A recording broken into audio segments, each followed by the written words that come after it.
example on screen here of a gig that's just been completed and the buyer has marked it as completed. And what I'm going to do is actually take you through and show you what happens when it first comes in, how everything's structured, what it looks like, and how to communicate with the buyer to ensure that you get a 5-star review. And then actually what I'm going to do is a bit of a test, I hope it goes well, is this buyer has left me feedback and it's just awaiting me to leave them feedback. So I'm going to show you that very last part of the process as well and how the whole thing completes and how you fully end the gig. So here we're on a gig that's just completed. So this was for a YouTube channel banner that I've just created. It was $75. Now this is a great example of how to take a base price and upsell as much as possible. And the art of upselling is huge on Fiverr and can almost double, if not triple, your entire earnings. So as we can see here, this package actually sells for $30 for a standard YouTube banner.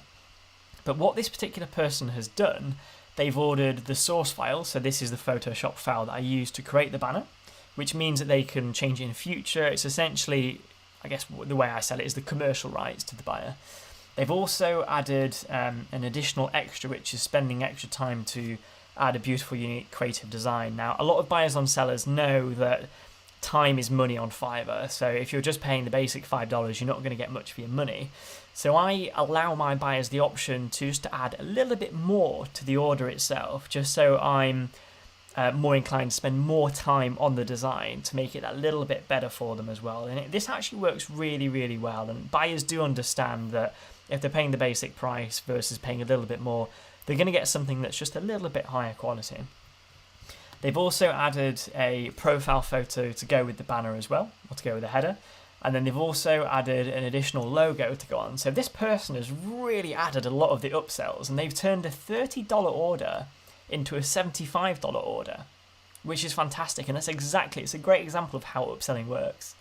So what we can see here is that when the order comes in, you'll have all the order requirements that we looked at in the last class. So here I ask what their niche is, what the channel URL is, if they want any particular color schemes or images to go onto the design, what the headline or tagline should be, any additional images, and then, for example, if they've got social media handles, anything like that, they can add that to the banner as well. So I also say at the end, because I do get a lot of orders through, just to acknowledge that some people chase sometimes, and I say to them, if I'll be in touch if I have any questions. Otherwise, the next time you'll hear from me is when I'm delivering the first draft of whatever design it is I'm creating for you.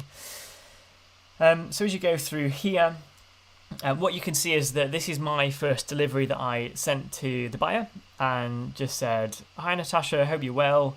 Here it is enclosed." And one real key advice here I would give is make sure you say to the buyer, if there are any problems, please let me know and I'll get back to you as soon as I can, because some buyers have a bad habit of just accepting it and leaving you a 1-star review. What you want to do is just avoid 1-star reviews at all costs. It will affect your search ranking on Fiverr, and it's just not what you want, when other people are looking at the gig. So I would always rather give a refund than get a 1-star review. And then what you can see here is that the buyer asked for a revision, and I said, "Yeah, no worries, I'll make a note to make those changes." I re-delivered the gig to them with the new file, and then they can see everything there. And what's happened now is that it's been delivered, they've accepted it, and they've actually left me feedback. So this is what I can see here on the bottom. So Fiverr are a little bit sneaky with this, and when the buyer leaves you feedback, they don't show you what the feedback is until you leave them feedback. So I have had it in the past where actually everything has seemed okay, and I've given the buyer a 5-star review, and I've got a 3-star review back from them. So again, this goes back to the pros and cons of Fiverr. This is a good reason why they favour the buyers. It's a really sneaky tactic against the sellers, I think, and I'm not a massive fan of it. But here we are. So the buyer was really friendly, really nice to work with, and I'm just going to say great to work with. And then this will go on their public profile as well. Publish the review. And then what this means here is, if I just refresh the page, is that it will now show what the buyer has left me. So as we can see here, this is really interesting. So the buyer has actually left 4.3 stars. They've said a 5 out of 5 for communication, a 4 out of 5 services described, and 4 out of 5 buy again or recommend. And the comment they've left is great at communication and did the job well. So a bit of a strange one, and I do get a few of these that come through. A lot of people do leave 5-star reviews, But you do get the odd few who are more than happy, and some people have said, I will happily order from you again, but they give me a 4.7 star review. I don't know why some people do it, they do. This is a great example here. I can then respond to it if I want to. I'm not going to do that on the video, but this now means that this particular order has been completed. And this here is a great example of all the reviews that come through are shown on your profile. So here we've got the one that we just looked at, which is 4.3 stars. We've got a 5-star one there, 5-star, 3.3. I think the problem is with Fiverr, because I do a lot of design work, it's often very subjective. So I do get a few that creep through that are kind of 3s or 4s. It's one of those things with design that not everyone is going to love exactly how you design or how you create your work. But for the majority here, 5 stars, 5 stars, 5, 5, 5, 5, 5, 5, 5, 5, 5. It just kind of carries on down like this. So there's majority happy customers. There's a few that kind of give a 3 or a 4.